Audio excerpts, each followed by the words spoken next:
This is an LA Times Studios podcast. Chris Goffard here at LA Times Studios. Thanks for joining us on Crimes of the Times. Today we discuss an infamous espionage case in which a Southern California stoner stumbled into a vault full of America's secrets and decided to sell them to the Soviets. Tell us what you think in the comments below.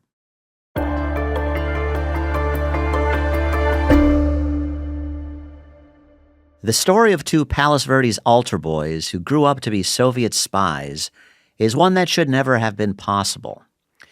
It's hard to fathom how a young man named Christopher Boyce gained access to some of America's most sensitive defense secrets in the mid-1970s with such ludicrous ease. It's hard to believe that no one was watching him. But for months, he smuggled documents out of the TRW defense complex in Redondo Beach, passing them to the Russians through his buddy Andrew Daulton Lee. It's a story of the Cold War that would only have been conceivable in 1970s Southern California, where the state's sprawling defense and aerospace industry collided with the state's anti-establishment counterculture. Christopher Boyce was raised in the Catholic pews and prosperous suburbs of the Palos Verdes Peninsula. He was a liberal and a stoner and a lover of falcons. He had an intellectual bent and was bitterly disaffected by the country amid news of the Vietnam War and Watergate. In the summer of 1974, as a 21-year-old college dropout, he got a job as a clerk at the TRW Defense and Space Systems Complex in Redondo Beach. How did he manage this? Through the Old Boys Network. His father ran security for an aircraft contractor and had once been an FBI agent. He'd called in a favor. The family name seemed to carry great weight, and TRW investigators had performed only a perfunctory background check before hiring him. Had anybody at TRW, anybody in management, anybody in security, if they would have interviewed any of his friends or any people outside of just his father. This is Kate Mills, Boyce's ex-wife. They would have found out. I mean, that he was this nomadic, pot-smoking, counterculture kind of guy. They would never have hired somebody like that at TRW. According to author Robert Lindsay's account of the case, The Falcon and the Snowman, Boyce would begin the day by popping amphetamines and would wind down after a shift by puffing on a joint in the TRW parking lot. Boyce made $140 a week at the defense plant and held down a second job tending bar. Boyce impressed his bosses and was soon cleared to enter the steel-doored fortress called the Black Vault, a classified sanctum where he was exposed to sensitive CIA communications pertaining to America's network of espionage satellites. The satellites eavesdropped on Russian missiles and defense installations. The satellites' existence was not officially acknowledged. One of their main purposes was to thwart a surprise nuclear attack.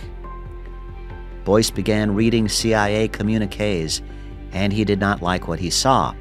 Among its other sins, he decided the U.S. government was deceiving its Australian allies by hiding satellite intelligence it had promised to share.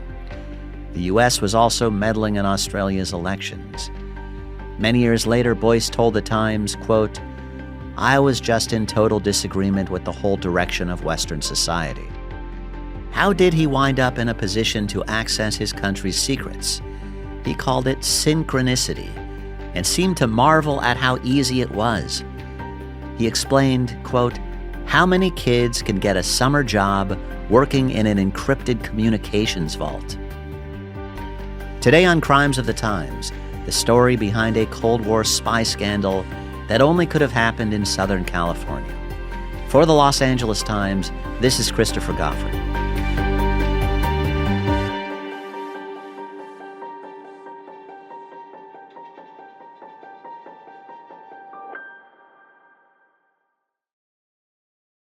Having found himself improbably in a job that gave him access to some of America's most sensitive defense secrets, Christopher Boyce soon would make what he called his life's biggest, dumbest decision, and began slipping some of those secrets to the Soviet Union. I'll tell you, it was a 21-year-old at the time who had seen all the president's men and who, we were living through Watergate and all of that kind of stuff. And this is my personal opinion. I don't know this as a fact, but I've lived with it for 45 years, so I kind of know what I'm talking about. Chris Boyce is the guy who will hang over a 75-foot cliff to grab a baby bird out of a nest, because everything to him, life is a challenge and a dare. And I believe that's exactly what happened in this case. He came across these documents. He was a student of history, and I think that it bothered him.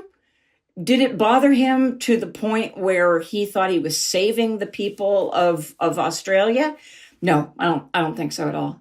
I think that he saw a challenge and he went for the challenge. And he roped in his friend. The friend he enlisted was Andrew Daulton Lee, his childhood buddy. In its half-hearted background check, TRW had not even bothered interviewing Boyce's peers. They might have revealed his links to the drug culture. They certainly would have revealed his connection to Lee, who already had multiple drug busts. Lee was the adopted son of a local doctor. Like Boyce, he had been an altar boy. Now he was a cocaine and heroin pusher with a bad drug habit of his own. He was reckless and self-destructive.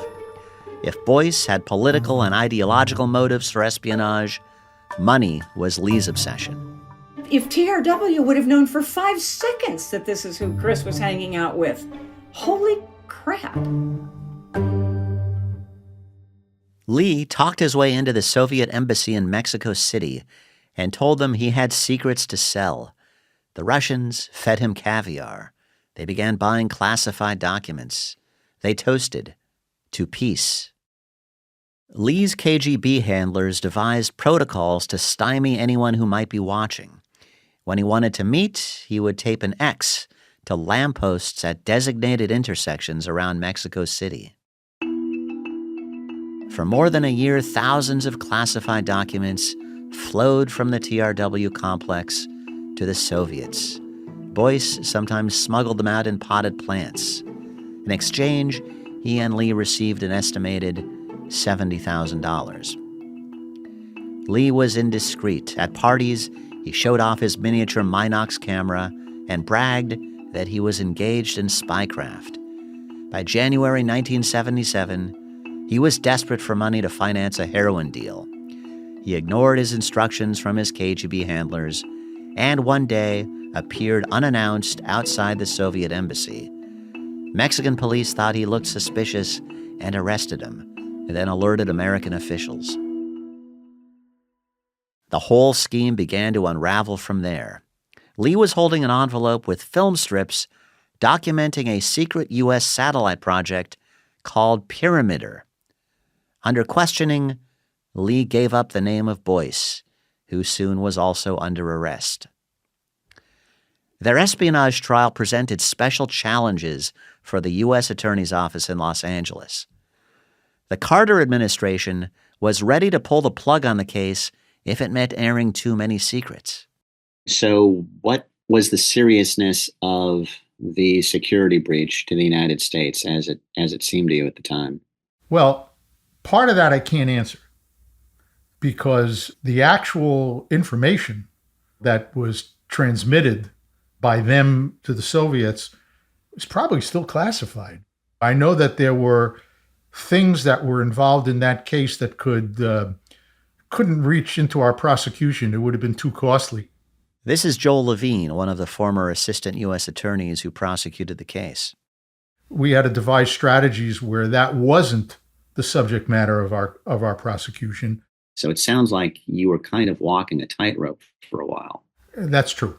That's true. And there was ultimately a meeting that I went to in Washington where the thing came to a head, and a decision was made, you can go forward with this, but not this.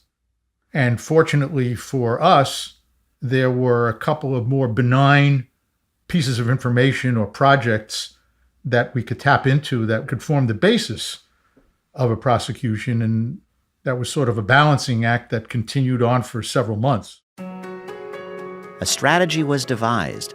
Prosecutors would focus on the perimeter documents, which involved a satellite system that never actually got off the ground and was deemed safe to talk about. The others, no, we were not allowed to use it. That's when we developed the strategy of telling the court that if we're forced to go beyond a certain category of information, we might have to cut the case short, and dismiss the charges. For prosecutors in the Los Angeles office, hanging over the case was the memory of a recent humiliation, the collapse of the Pentagon Papers trial, as a result of the Nixon administration's attempt to bribe the presiding judge with a job. It had caught prosecutors by surprise. The prosecutors in that case, who were extremely talented people, got backdoored by information they weren't given. As a result of that, that case got destroyed. And now we come along, just a couple of years later, also a sensitive case. And it was very, very concerning that didn't happen to us. We were afraid it would ruin our reputation forever. So we made it very, very clear right from the get-go that if we smelled something like that was afoot, we would walk into court and have the case dismissed on our own. Made it known to our bosses. We made it known to the people in Washington, D.C. who were supervising our activities. So it's not going to happen here. I never set out to get involved in this case.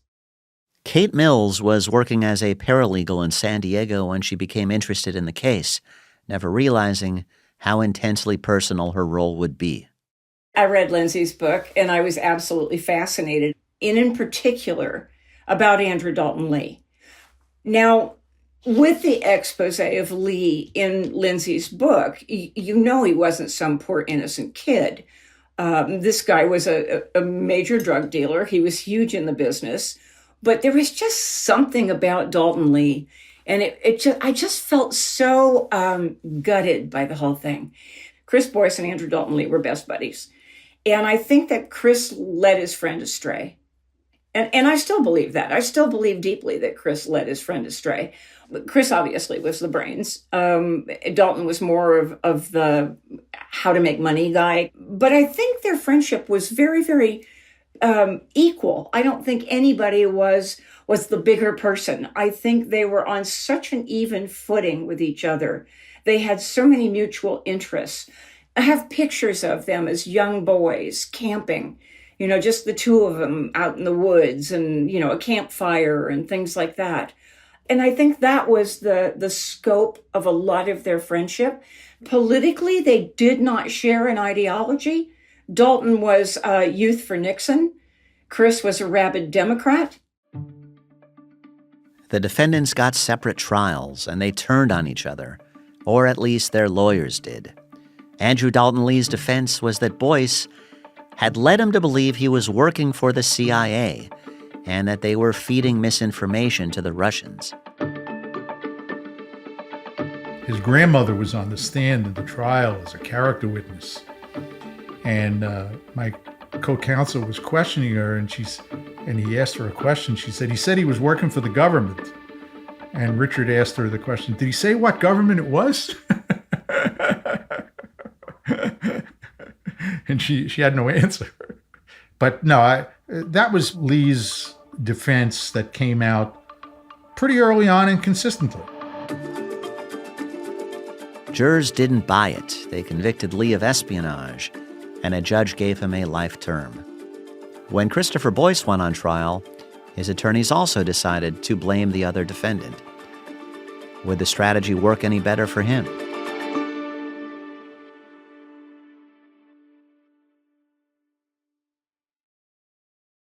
As the weather cools, I'm swapping in warm, durable pieces that are built to last. And Quince delivers every time, with wardrobe staples that'll carry you through the season. Quince has those kinds of fall staples that you actually want to wear on repeat, like 100% Mongolian cashmere from just $60, classic fit denim, and real leather and wool outerwear that looks sharp and holds up. By partnering directly with ethical factories and top artisans, Quince cuts out the middlemen to deliver premium quality at half the cost of similar brands. The suede trucker jacket has become an essential part of my wardrobe lately, and just looks really casual but well made. Layer up this fall with pieces that feel as good as they look. Go to quince.com/crimesofthetimes for free shipping on your order and 365-day returns. Now available in Canada too. That's QUINCE.com/crimesofthetimes, free shipping and 365-day returns. Quince.com/crimesofthetimes. Christopher Boyce's defense was that Lee had blackmailed him into espionage by threatening to expose a letter he had written while stoned on hashish, alleging secret knowledge of CIA malfeasance. All that stuff about, I did this and Daulton was blackmailing me. No, I never believed a word of that. It was all about how horrible Daulton Lee was. Daulton Lee's guilty of this, Daulton Lee was guilty of that. And Daulton Lee was guilty of a lot of things, let's face it. I mean, he was. But was he the devil incarnate? No, he was not. He was Chris Boyce's friend. They hatched a plan. So, frankly, both of them, the guilt is equitable between the two of them, and one of them shouldn't be taking any more blame than the other.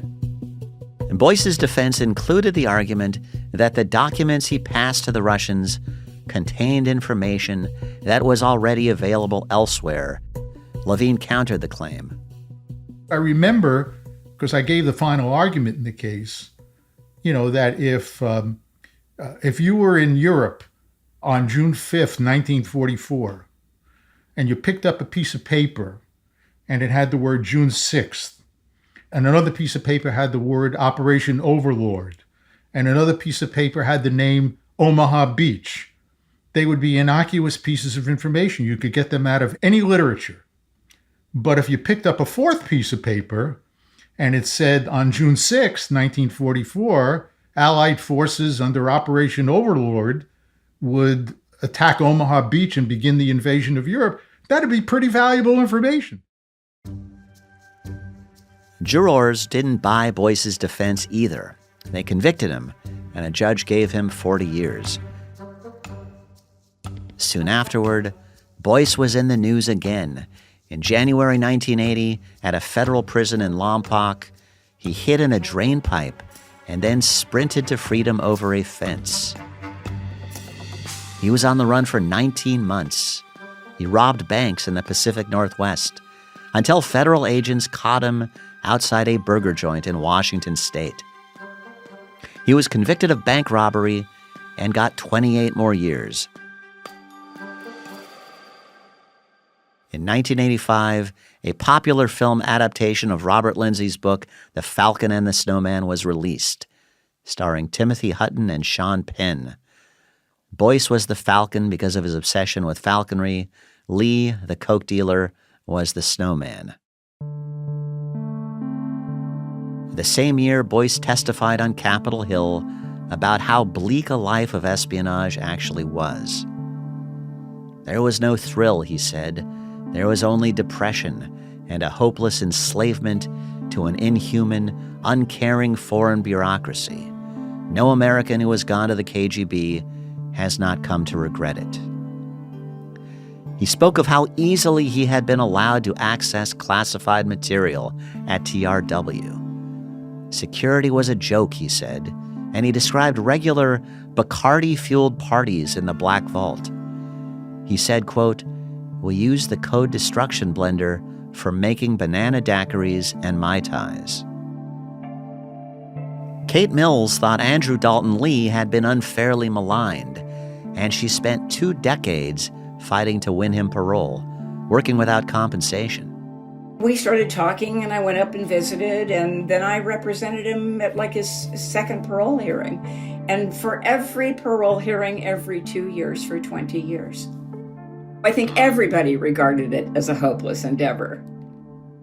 And I found out that most of the examiners were retired military or retired police, which was, now I know what I'm going into. So I had a couple brief fleeting moments where I thought, this is not going anywhere. This is an epic fail. Why am I doing this? I'm working a full-time job and I'm working for these people, for this person full-time. Lee had taken classes in prison and become a dental technician, and she managed to persuade the former prosecutors to write letters supporting Lee's parole. The judge did as well. The letters noted his strides toward rehabilitation. Those letters made every single bit of difference. Why did you write the letter in support of Daulton Lee's parole? He had spent a considerable time by then in custody, and he had rehabilitated himself quite a bit in custody. This is Joel Levine. His family submitted to me a whole bunch of materials that I read, and a lot of time had gone by then. And I said, well, I'm going to write the letter. Was part of your reasoning that there was no chance that he would do such a thing again? There would just never be any opportunity? That would be part of it. I think he had made a genuine effort to change his life. Maybe I was being a softie, but that's how I felt.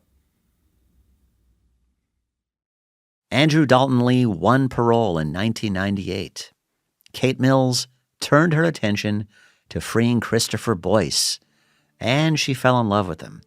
I asked her what the appeal was. He was not the kind of guy that I would have hung out with. I hung out with people that were a little bit more radical, a little bit more left-wing, because I found Chris to be very conservative. And to this day, he's very conservative. You're now explaining this with the fact that the guy went to prison for all those years for a wild and crazy thing. But he's so conservative, it just annoys the daylights out of me. And Boyce got out in 2002, and they married. I was 48 and he was 50. And we got married because he said, well, we should get married. And I said, no, we shouldn't. There's absolutely no reason for us to get married. We're ancient adults. Get over it. I said, we can just live together. And he said, this is his exact quote, my mother would never forgive me if I did that. So somewhere back there was still that altar boy kind of a thing. He's like, my parents, oh my God, no. Uh-huh. They later divorced but remain close. Both live in Central Oregon.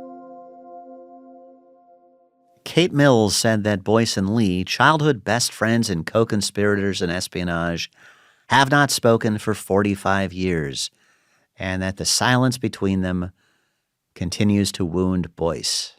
There's no nice way to say this. So Daulton is the kind of human being that once you do something that he perceives as an act against him, then you cease to exist. It's really that simple. You just literally cease to exist. He believed that had it not been for Chris Boyce, he would not have gone to prison. She said Boyce, now in his 70s, lives a solitary life and immerses himself in the world of falconry. I don't think Chris ever had any intention of harming the country. This is a country he loves. Chris was not a whistleblower. He should have been a whistleblower. That's how he should have done this. He should have gone to any place other than what he did. Any place. And he said it repeatedly. Because what he did was just the wrong path. And he recognized that. She told me she wrote to the Russians and asked how much value there had been in the stolen TRW documents. She says the Russians replied, claiming the information had been useless. Richard Stills, one of the former prosecutors, told me he doesn't believe that. Of course they'd say that, Stills said. What do you think they'd say? He said the damage to America's security was, quote, enormous. He told me, quote, in a murder case, you have one victim and a person dies. In an espionage case, the whole country is a victim. We were so far advanced over the Russians in spy satellite technology. They leveled the playing field. That's probably the most important point." End quote. Intelligence agencies did a damage assessment of what Boyce and Lee had given the Russians. I think that they concluded that there was substantial value to the Soviets to have their hands on some of these materials. You're telling me that only a tiny fraction of what they leaked to the Soviets was ever exposed in trial. That's true. I can only go on what I was told. And what I was told was these other projects should not be revealed. It's too costly to our government, and you can't base a prosecution on them either in whole or in part. And they were compromised, and you just got to stay away from it.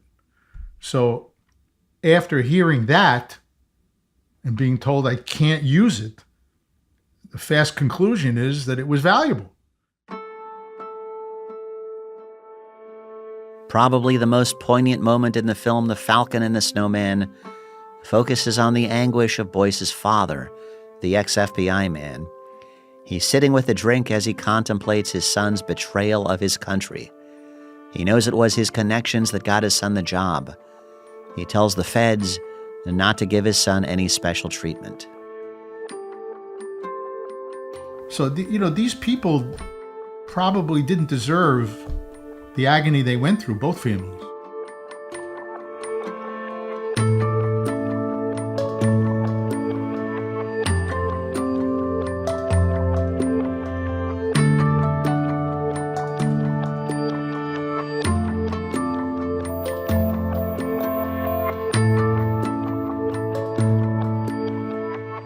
From LA Times Studios, this is Crimes of the Times. To read more about these cases, check out Crimes of the Times at latimes.com. We also have a link to our video episodes in the show notes. This episode was written and reported by me, your host, Christopher Goffard. Our senior producers are Mary Knopf and Jonathan Shiflett, with sound design by Jonathan Shiflett. Associate producer is Jordan Patterson. Video editing by Cooper Kenward. Special thanks to LA Times Studios President Anna Magzanian, President and Chief Operating Officer of the Los Angeles Times, Chris Argenteri, and Executive Editor of the Los Angeles Times, Terry Tang. Crimes of the Times is executive produced and co-created by Darius Derrickson and me, Christopher Goffard.